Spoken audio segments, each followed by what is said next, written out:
तो हम लोग शुरू करते हैं इस क्लास को, और इस क्लास में साइंस के वैसे क्वेश्चन को देखेंगे जो किसी ना किसी एग्जाम में पूछा गया है। और आने वाले दिनों में जब एग्जाम होगा तो इस क्लास से निश्चित रूप से आप लोगों को क्वेश्चन देखने के लिए मिलेगा। किससे संबंधित होगा? साइंस से संबंधित होगा। और साइंस के क्वेश्चन तो कम ही होगा, जब उसको एक्सप्लेन करेंगे तो बहुत क्वेश्चन बनेगा। उम्मीद है कि 50 प्लस क्वेश्चन इस क्लास के अंदर बनने वाला है, केवल और केवल 20 मिनट के अंदर। तो हम लोग शुरू करते हैं, क्वेश्चन देखते हैं आगे क्या है। क्वेश्चन है, आधुनिक आवर्त सारणी का वर्गीकरण का आधार क्या था? तो सबसे पहले हम लोग जान लेते हैं आवर्त सारणी, है ना। वैसे प्रश्न जो पूछा है, आधुनिक आवर्त सारणी का वर्गीकरण का आधार क्या था? तो आवर्त सारणी का खोज, केवल आवर्त सारणी का हम बात कर रहे हैं। आवर्त सारणी का खोज किया है मेंडलीफ ने, ध्यान रखिएगा, मेंडलीफ। इस मेंडलीफ ने आवर्त सारणी का खोज किया है। और इस आवर्त सारणी, मेंडलीफ के आवर्त सारणी का जो आधार था वो था आधार परमाणु द्रव्यमान। क्या था? परमाणु द्रव्यमान। ध्यान रखिएगा, मेंडलीफ ने जो परमाणु सारणी दिया है, मेंडलीफ के परमाणु सारणी के आधार पर परमाणु का जो आधार रखा गया था वो क्या था? परमाणु द्रव्यमान। ध्यान रखिएगा, आवर्त सारणी का खोज किसने किया है? मेंडलीफ ने। और आवर्त सारणी का जो आधार था, मेंडलीफ के आवर्त सारणी का आधार था परमाणु द्रव्यमान। अब प्रश्न पर आइए, क्वेश्चन में दिया गया आधुनिक आवर्त सारणी। ये आधुनिक आवर्त सारणी का खोज किया है मोजले ने। आधुनिक आवर्त सारणी का खोज किसने किया है? खोज किया है मोजले, मोजले या मोजले भी बोल सकते हैं इसको, मोजले या मोजले, है ना, मोजलेले। इस मोजलेले ने क्या किया है? आधुनिक आवर्त सारणी का खोज किया है। मोजलेले ने क्या किया है? आधुनिक आवर्त सारणी का खोज किया है। और इन्होंने जो आधार दिया था वो दिया था परमाणु क्रमांक। इन्होंने आधार क्या दिया था? परमाणु क्रमांक। आधार क्या दिया था? परमाणु क्रमांक, परमाणु क्रमांक। तो इंपॉर्टेंट ये प्रश्न है। पहले तो ये जानते हैं हम लोग, आधुनिक आवर्त सारणी, इसका खोज किसने किया है? मोजले ने किया है। आधुनिक आवर्त सारणी का खोज किसने किया है? मोजले। और मोजले ने आधुनिक आवर्त सारणी का जो आधार दिया वो क्या दिया? आधार क्या दिया? परमाणु द्रव्यमान। यहाँ पर परमाणु नोट कर लीजिएगा, परमाणु द्रव्यमान, है ना, परमाणु द्रव्यमान। अगर हम लोग बात करें आप परमाणु क्रमांक, सॉरी, ध्यान रखिएगा, आधुनिक आवर्त सारणी का खोज किसने किया? मोजले ने। और मोजले का जो आधुनिक आवर्त सारणी का आधार क्या है? परमाणु क्रमांक। वहीं पर केवल आवर्त सारणी का खोज किया है मेंडलीफ ने। और मेंडलीफ का जो आधार था तो वो क्या था? परमाणु द्रव्यमान। अगर हम लोग बात कर लें आवर्त सारणी का पहला तत्व, आवर्त सारणी का पहला तत्व, आवर्त सारणी का पहला तत्व है हाइड्रोजन, है ना। क्या है? हाइड्रोजन। हाइड्रोजन को आवारा तत्व के नाम से भी जानते हैं। हाइड्रोजन को आवारा तत्व के नाम से भी जानते हैं। ध्यान रखिएगा, ये भी इंपॉर्टेंट है। हाइड्रोजन को क्या कहते हैं? आवारा तत्व। ये परमाणु, ये जो है आवर्त सारणी का पहला तत्व। आवर्त सारणी का पहला तत्व क्या है? हाइड्रोजन। और अगर इसमें अगर हम लोग बात कर लें आवर्त सारणी, आवर्त सारणी में वर्ग कितने होते हैं?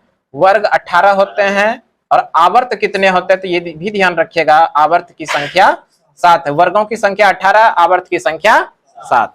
तो ये जो प्रश्न था, आधुनिक आवर्त सारणी का वर्गीकरण का आधार क्या था? आधुनिक आवर्त सारणी के वर्गीकरण का आधार था परमाणु क्रमांक। आधुनिक आवर्त सारणी का खोज किसने किया है? मोजलेले, मोजले, है ना, मोजलेले। मोजले ने आधुनिक आवर्त सारणी का खोज किया है। लेकिन आपसे अगर पूछा जाए आवर्त सारणी का खोज, तब आंसर करेंगे मेंडलीफ। मेंडलीफ का जो आवर्त सारणी का आधार, ये आवर्त सारणी का आधार था वो क्या था? परमाणु द्रव्यमान। ठीक है। इसमें आवर्त सारणी में पहला तत्व क्या है? हाइड्रोजन है।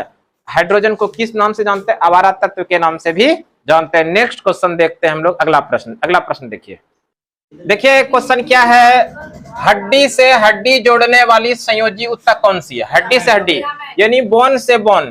ध्यान रखिएगा, बोन से बोन, बोन टू बोन, ये बोन हो गया। ये बोन से बोन को जोड़ने वाली जो संयोजी ऊतक है वो क्या है? लाल से हो जाएगा लिगामेंट, या गाल से हो जाएगा लिगामेंट। इस दोनों से ध्यान रखिएगा, क्या होगा? लिगामेंट। तो ये जो ट्रिक है आप इस तरह से याद रख सकते हैं कि बीबी मारकर गाल लाल कर देती है, बीबी मारकर गाल लाल कर देती है।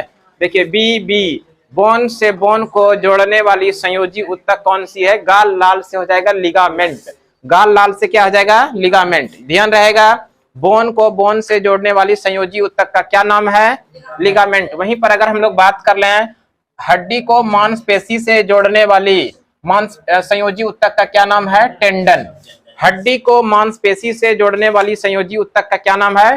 टेंडन। वैसे ये जो क्वेश्चन था पूछा गया था कि हड्डी से हड्डी जोड़ने वाली संयोजी ऊतक कौन सी है ना? हड्डी को हड्डी से जोड़ने वाली संयोजी ऊतक का नाम है लिगामेंट। यानी बोन बीबी मारकर गाल लाल कर देती है, बीबी मारकर गाल लाल कर देती है। देखिए बी से हो जाएगा बोन, बी से हो जाएगा बोन, यानी कि हड्डी को हड्डी से जोड़ने वाली जो संयोजी ऊतक है लिगामेंट। क्या होगा? लिगामेंट। हड्डी की बात करें तो मनुष्य के शरीर में हड्डियों की संख्या कितना है? 206। ये वयस्क मनुष्य की बात की है हम लोग, है ना? वयस्क मनुष्य में हड्डियों की संख्या कितना होता है? 206। वहीं पर शिशु की बात करें तो शिशु 208 होता है। कितना होता है? 208। नेक्स्ट क्वेश्चन देखते हैं, अगला प्रश्न देख लेते हैं। देखिए नेक्स्ट क्वेश्चन क्या है? रतौंधी। रतौंधी को ही हम लोग बोलते हैं नाइट ब्लाइंडनेस। नाइट ब्लाइंडनेस यानी कि रतौंधी रोग किस विटामिन की कमी के कारण होता है ना? रतौंधी रोग किस विटामिन की कमी से होता है? ध्यान रखिएगा, विटामिन ए।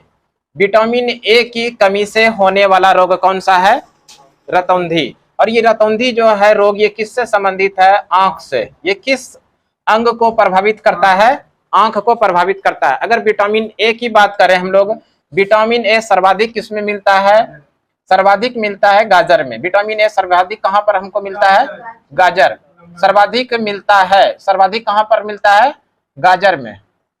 और विटामिन ए की बात करें, विटामिन ए, विटामिन सबसे पहले हम लोग जान लेते हैं विटामिन। ये विटामिन का खोज किसके द्वारा किया गया है?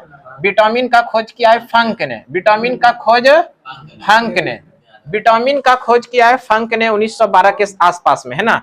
लेकिन विटामिन ए का जो खोज किया है मैकुलम। ध्यान रखिएगा, विटामिन ए का खोज किसने किया है? मैकुलम। विटामिन ए का खोज मैकुलम ने किया है।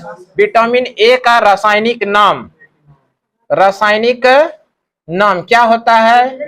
रेटिनॉल। विटामिन ए का रासायनिक नाम क्या है? रेटिनॉल। विटामिन ए की कमी से होने वाला रोग कौन सा है? रतौंधी। इसी रतौंधी का दूसरा नाम क्या है? नाइट ब्लाइंडनेस, यानी इसी को बोलते हैं वर्णधता भी। वर्णधता जो होता है किस विटामिन की कमी से होता है? विटामिन ए की कमी से होता है। विटामिन ए सर्वाधिक किसमें मिलता है? गाजर के अंदर सर्वाधिक विटामिन ए मिलता है। विटामिन का खोज किसने किया है? विटामिन का खोज किया है फंक ने, जबकि विटामिन ए का खोज किया है मैकुलम ने। विटामिन ए किसके लिए सबसे प्रसिद्ध है? किस चीज के लिए? तो आंख के लिए सबसे आवश्यक क्या है? कौन सा विटामिन है? Vitamin A. विटामिन ए का रासायनिक नाम क्या है? रेटिनॉल। विटामिन ए का रासायनिक नाम क्या है? रेटिनॉल। इस तरह से रतौंधी रोग यानी नाइट ब्लाइंडनेस रोग यानी वर्णधता रोग किस विटामिन की कमी के कारण? विटामिन ए की कमी के कारण। नेक्स्ट क्वेश्चन देख लीजिए, अगला प्रश्न और भी हमारे पास प्रश्न, उसको देखते हैं।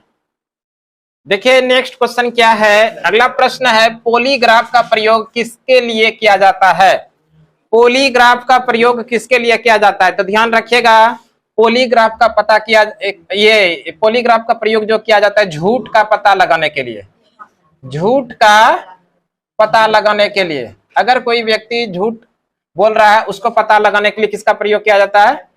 झूठ का पता लगाने के लिए। और इसमें क्या होता है, जब कोई व्यक्ति झूठ बोलता है, भाई साहब आप लोगों की तरह जो भाई साहब झूठ बोलेगा, हाँ झूठ बोलेगा तो उसका हाव भाव में चेंज हो जाएगा। हाव भाव उसका क्या हो जाएगा? परिवर्तन हो जाएगा। और दिन के तरह आपसे फेस टू फेस वो बात नहीं कर सकता है। उसका हाव भाव हमेशा क्या हो जाएगा? चेंज हो जाएगा जब वो झूठ बोलेगा तब। तो इसी चीज को पता लगाने के लिए इसी को क्या बोलेंगे हम लोग? पॉलीग्राफ। तो ध्यान रखिएगा एक बात और, कि अगर आप झूठ बोलते हैं मेरे भाई, तो एक झूठ को बोलने के लिए कई और झूठ को बोलना पड़ेगा। एक झूठ को छिपाने के लिए हमको लगता है कि 100 झूठ बोलना पड़ेगा। और ये 100 झूठ बोलने के चक्कर में कहीं ना कहीं पॉलीग्राफ के आप शिकार भी हो सकते हैं। ये जो पॉलीग्राफ दिए है ना, तो इसलिए ध्यान रखना है, आप कम से कम पढ़ाई में, तैयारी में झूठ ना बोले, है ना। तो ध्यान रखिएगा, ये जो है पॉलीग्राफ का प्रयोग किसके लिए किया जाता है? झूठ का पता लगाने के लिए। अल्टीमीटर का प्रयोग किस लिए किया जाता है बताइए तो? अल्टीमीटर, अल्टीमीटर का प्रयोग किया जाता है वायुयान की ऊंचाई ज्ञात करने के लिए, है ना। वायुयान की ऊंचाई ज्ञात करने के लिए, वायुयान की ऊंचाई ज्ञात करने के लिए किसका प्रयोग करते हैं? और लेक्टोमीटर का प्रयोग, लेक्टोमीटर का प्रयोग करते हैं दूध की शुद्धता के लिए। दूध की शुद्धता के लिए किसका प्रयोग करते हैं? लेक्टोमीटर। अल्टीमीटर का प्रयोग करते हैं वायुयान की ऊंचाई। रेन गेज का प्रयोग किसके लिए करते हैं? वर्षा कितना हो रहा है उसके लिए रेन गेज, ध्यान रखिएगा। रेन गेज का प्रयोग करते हैं वर्षा की मात्रा ज्ञात करने के लिए, वर्षा की मात्रा। तो इस तीनों को भी ध्यान रख लीजिएगा। नेक्स्ट क्वेश्चन देख लेते हैं, अगला प्रश्न देखिए। नेक्स्ट प्रश्न जो है, अगला क्वेश्चन है, ब्यूटामोनोस्पर्मा किस पेड़ का वैज्ञानिक नाम है? क्या है? ब्यूटामोनोस्पर्मा किस पेड़ का वैज्ञानिक नाम है? तो ध्यान रखिएगा, पलाश।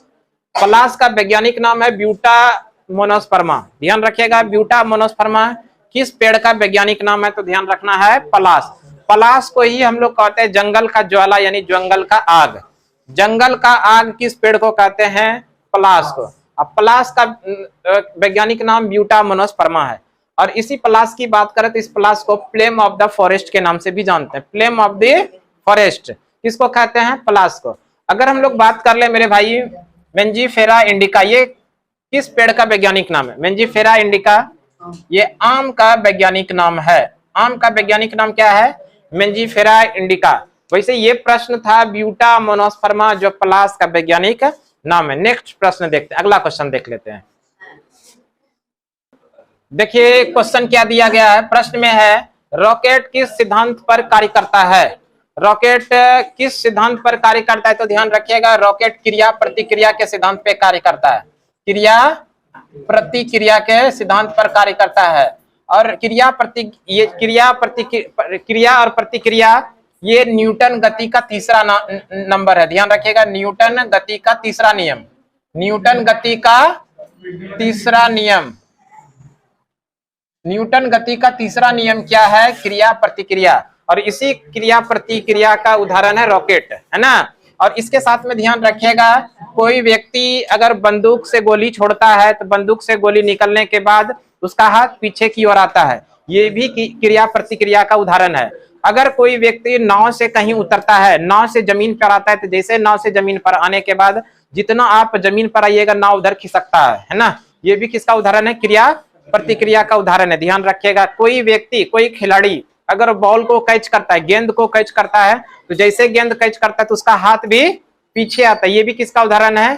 क्रिया प्रतिक्रिया का। न्यूटन गति का तीसरा नियम ही क्रिया प्रतिक्रिया के नाम से जानते हैं। न्यूटन गति ने 3 नियम दिया है और इसको आप ऐसे याद रख सकते हैं, जड़ से क्रिया, जड़ से क्रिया। न्यूटन गति ने कितने नियम दिया है?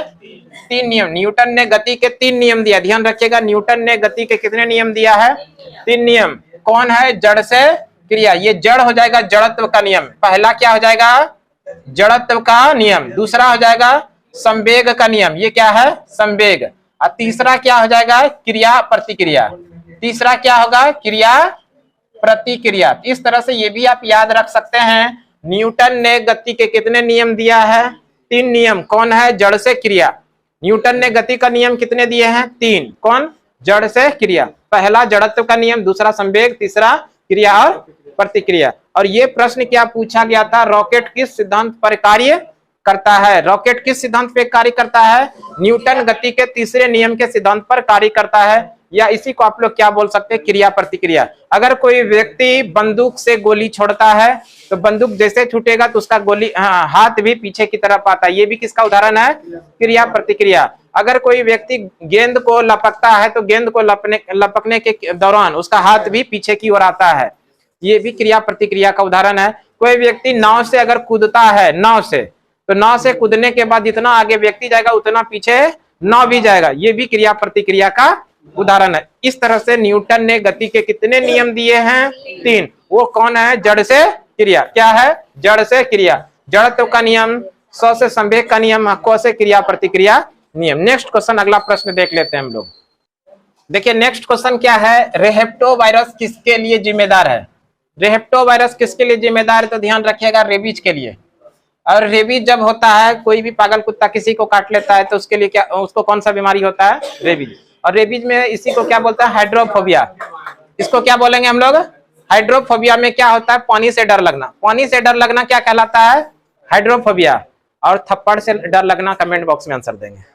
थप्पड़ से अगर डर लगेगा तो क्या कहेंगे? इसका आंसर आप लोग कमेंट बॉक्स में देंगे। एक क्वेश्चन और दे रहे हैं आप लोगों के लिए, अगर पत्नी से डर लगेगा तो इसको क्या कहेंगे? इसका भी आंसर आप लोग कमेंट बॉक्स में देंगे। 2 प्रश्न दिए हैं और जो भाई साहब इस दोनों प्रश्न का सही आंसर देंगे उनके घर तक हम लोग पुरस्कार को पहुंचाएंगे। और पुरस्कार के रूप में लाख में राशि जाएगी। पुरस्कार के रूप में लाख में राशि जाएगा। प्रश्न क्या क्या है? अगर पत्नी से डर लगे उसको क्या कहेंगे? और दूसरा प्रश्न क्या है? अगर थप्पड़ से डर लगे तो उसको क्या कहेंगे? ये दोनों आंसर आप लोग कमेंट बॉक्स में देंगे और जिसका सही आंसर होगा उसको पुरस्कार की राशि उसके घर तक पहुंचा के देंगे। लेकिन अभी प्रश्न क्या है? रेप्टो वायरस किसके लिए जिम्मेदार है? तो ध्यान रखिएगा, रेप्टो वायरस रेबीज के लिए जिम्मेदार है। और रेबीज ये हाइड्रोफोबिया है। हाइड्रोफोबिया में क्या होता है? पानी से डर लगता है। नेक्स्ट क्वेश्चन देख लेते हैं, आप लोग आंसर देखिए। नेक्स्ट क्वेश्चन क्या है? नोबेल गैस, जिसको अक्रिय गैस के नाम से भी जानते हैं, नोबेल गैस यानी अक्रिय गैस आवर्त सारणी के किस वर्ग में होता है? नोबेल गैस यानी अक्रिय गैस आवर्त सारणी के किस वर्ग में होता है? तो ध्यान रखिएगा, वर्ग नंबर 18। ध्यान रखिएगा, ये वर्ग नंबर कौन सा है? वर्ग नंबर 18 में किसका बात कही गई है? क्या रखा गया है? अक्रिय गैस, या इसी को आप लोग नोबेल गैस कहेंगे। आवर्त सारणी के 18वें वर्ग में, 18वें वर्ग में क्या है? अक्रिय गैस यानी नोबेल गैस रखा गया है। अगर हम लोग बात कर ले नोबेल गैस के बारे में, किसके बारे में बात करें? Noble gas. नोबेल गैस को याद रखने का ट्रिक है हरभजन, नेहरा, अगरकर, 0 पर रन आउट। क्या याद रखेंगे? हरभजन, नेहरा, अगरकर, 0 पर रन आउट। देखिए, ये हरभजन से क्या होगा? हीलियम। नेहरा से हो जाएगा नियोन, अगरकर से हो जाएगा आर्गन, कर से हो जाएगा क्रिप्टॉन, और 0 से हो जाएगा जीनॉन, और रन से हो जाएगा रेडॉन। तो इस तरह से ये सभी क्या है? अक्रिय गैस है। अक्रिय गैस यानी आप इसी को नोबेल गैस कह सकते हैं। तत्व सारणी में, आवर्त सारणी में helium, neon, argon, krypton, xenon, radon ये सभी क्या है? अक्रिय गैस है। और ये आवर्त सारणी के किस वर्ग के अंदर आता है? तो वर्ग नंबर 18 के अंदर आता है। तो इस तरह से आप याद रख सकते हैं, हाइड्रोजन नहीं, हरभजन, नेहरा, अगरकर, 0 पर रन आउट। क्या क्या याद रख सकते हैं? हरभजन, नेहरा, अगरकर, सभी 0 पर रन आउट। हरभजन, नेहरा, अगरकर, 0 पर रन आउट। देखिए, हरभजन से हो जाएगा हीलियम, नेहरा से हो जाएगा नियोन, अगरकर से हो जाएगा आर्गन, अगर से हो जाएगा आर्गन, कर से हो जाएगा क्रिप्टॉन, 0 से हो जाएगा जीनॉन, रन से हो जाएगा रेडॉन। रेडॉन के बारे में बात करें तो भूकंप का पता लगाने के लिए कौन सा अक्रिय गैस का प्रयोग किया जाता है? रेडॉन। भूकंप का पता लगाने के लिए कौन सा नोबेल गैस का प्रयोग, नोबेल तत्व का यूज करते हैं? रेडॉन का। और ये सभी नोबेल गैस है किस वर्ग के अंदर आता है? वर्ग नंबर 18 में आता है। आवर्त सारणी की बात करें, आवर्त सारणी का खोज किसने किया है? आवर्त सारणी का खोज किया है मेंडलीफ ने। आवर्त सारणी का खोज मेंडलीफ ने। और मेंडलीफ ने जो आवर्त सारणी का खोज किया उसका आधार क्या दिया था? परमाणु द्रव्यमान, है ना? क्या दिया था? परमाणु द्रव्यमान। उसी के बाद इसी को मॉडिफाई किया गया और इसमें इसके जगह पे लाया गया आधुनिक आवर्त सारणी। आधुनिक आवर्त सारणी का खोज मोजले ने। और आधुनिक आवर्त सारणी का जब खोज हुआ मोजले के द्वारा तो इन्होंने परमाणु का जो आधार दिया वो परमाणु क्रमांक दिया। ठीक है, क्या दिया? परमाणु क्रमांक। हम लोग नेक्स्ट क्वेश्चन देख लेते हैं, अगला प्रश्न और भी है उसको देखते हैं। देखिए नेक्स्ट क्वेश्चन क्या है? अगला प्रश्न है, लेंस की क्षमता किसमें मापते हैं? लेंस की क्षमता मापते हैं डायोप्टर में। ध्यान रखिएगा, डायोप्टर। लेंस की क्षमता किसमें मापते हैं? डायोप्टर। लेंस की क्षमता मापते हैं डायोप्टर में। और लेंस की बात करें, लेंस, तो लेंस मुख्य रूप से जो होगा 2 प्रकार के। लेंस मुख्य रूप से कितने प्रकार के होंगे? एक होगा उत्तल लेंस, दूसरा होगा अवतल लेंस। लेंस मुख्य प्रकार से कितने प्रकार के होंगे? 2। एक तो होगा उत्तल लेंस, दूसरा होगा अवतल लेंस। उत्तल लेंस की बात करें तो उत्तल लेंस का प्रयोग करते हैं जब किसी व्यक्ति को दूरदृष्टि दोष हो जाता है, तो दूरदृष्टि दोष को दूर करने के लिए उत्तल लेंस के बने चश्मे का प्रयोग किया जाता है। दूरदृष्टि दोष को दूर करने के लिए उत्तल लेंस के बने चश्मे का प्रयोग किया जाता है। वहीं पर अवतल लेंस की बात करें तो अवतल लेंस में निकट दृष्टि दोष को दूर करने के लिए चश्मे का प्रयोग किया जाता है। जब किसी व्यक्ति को निकट दृष्टि दोष हो जाए तो उसके लिए ठीक करने के लिए किस प्रकार के लेंस के बने चश्मे का प्रयोग करें? अवतल लेंस। देखो आप इसको ऐसे भी याद रख सकते हैं, देखो उत्तल, तो इसमें जो दृष्टि दोष होगा उत्तल से छोटा ही होगा। इससे क्या? उत्तल से छोटा। यदि 3 है तो इसमें जो दृष्टि दोष होगा वो 2 ही शब्द आएगा। क्या आएगा? 2 ही वर्ण आएगा। तो उत्तल लेंस में कौन सा आएगा? दूर। देखिए 3 2 3 2 और 4 3, ऐसे भी याद रख सकते हैं 3 2 4 3 3 2 4 3।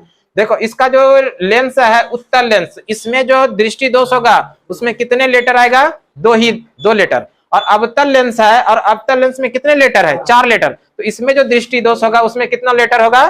3 4 3। देखो अवतल लेंस लेटर कितना है? 3। इस तरह से याद रखिएगा। उत्तल लेंस में दूर दृष्टि दोष को दूर करने का प्रयोग करते हैं, निकट दृष्टि दोष को दूर करने के लिए अवतल लेंस का प्रयोग करते हैं।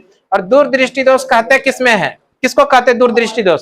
जिसमें जिसको कि वैसे व्यक्ति जिसको पास की वस्तु, निकट की वस्तु साफ साफ दिखाई ना पड़े और दूर की वस्तु साफ साफ दिखाई पड़े, ऐसे दृष्टि दोष को हम लोग क्या कहेंगे? दूर दृष्टि दोष। जिसमें पास की वस्तु साफ साफ दिखाई नहीं पड़े लेकिन दूर की वस्तु दिखाई पड़ेगा, ऐसे दृष्टि दोष को दूर दृष्टि दोष कहेंगे। और दूर दृष्टि दोष को दूर करने के लिए उत्तल लेंस के बने चश्मे का प्रयोग करेंगे। निकट दृष्टि दोष की बात करते हैं तो निकट दृष्टि दोष में दूर की वस्तु क्या होगा? साफ साफ दिखाई नहीं पड़ेगा। निकट दृष्टि दोष में दूर की वस्तु साफ साफ दिखाई नहीं पड़ेगा, निकट की वस्तु साफ साफ दिखाई पड़ेगा। और निकट दृष्टि दोष को दूर करने के लिए अवतल लेंस के बने चश्मे का प्रयोग करते हैं। अब देखिए इसका जो मात्रा होगा यानी पॉजिटिव होगा कि नेगेटिव। अच्छा एक बात बताइए, निकट, जब हम लोग निकट को पढ़ते हैं, निकट को पढ़िए निकट, तो इसमें शुरुआत में जब शब्द यूज होता है तो नी आता है और ई से नी से निगेटिव होता है। क्या होगा? नी से निगेटिव। यानी निकट दृष्टि दोष को दूर करने के लिए किस लेंस का प्रयोग होगा? अवतल लेंस। तो अवतल लेंस का जो क्षमता होगा वो निगेटिव होगा। ठीक है, अवतल लेंस का क्या होगा? क्षमता निगेटिव। और जबकि उत्तल लेंस का जो क्षमता होगा वो क्या होगा? पॉजिटिव होगा। अगर एक निगेटिव हो गया तो दूसरा ऑटोमेटिक क्या हो जाएगा? पॉजिटिव। अगर आपसे पूछा जाए उत्तल लेंस इसका जो क्षमता होगा पॉजिटिव या निगेटिव में, तब आंसर आप क्या करेंगे? पॉजिटिव। अगर आपसे पूछा जाए अवतल लेंस तो पहले ये पता लगाइए अवतल लेंस का प्रयोग कब किया जाता है? अवतल लेंस का प्रयोग तब किया जाता है जब व्यक्ति को निकट दृष्टि दोष हो। क्या हो? निकट दृष्टि दोष। अब देखिए जब निकट को आप पढ़ेंगे तो वहां ये जो शब्द निकल रहा है किससे? निकट, नी से निकल रहा है। नी का मतलब ही हो गया निगेटिव। इसका मतलब है अवतल लेंस में किस प्रकार का क्षमता होगा? तो ध्यान रखिएगा वो निगेटिव क्षमता होगा। ठीक है, तो आज की सभा हम लोग यहीं तक रहने देते हैं। अगली सभा में फिर से अगले क्लास में मिलते हैं। तब तक के लिए धन्यवाद। जय हिंद।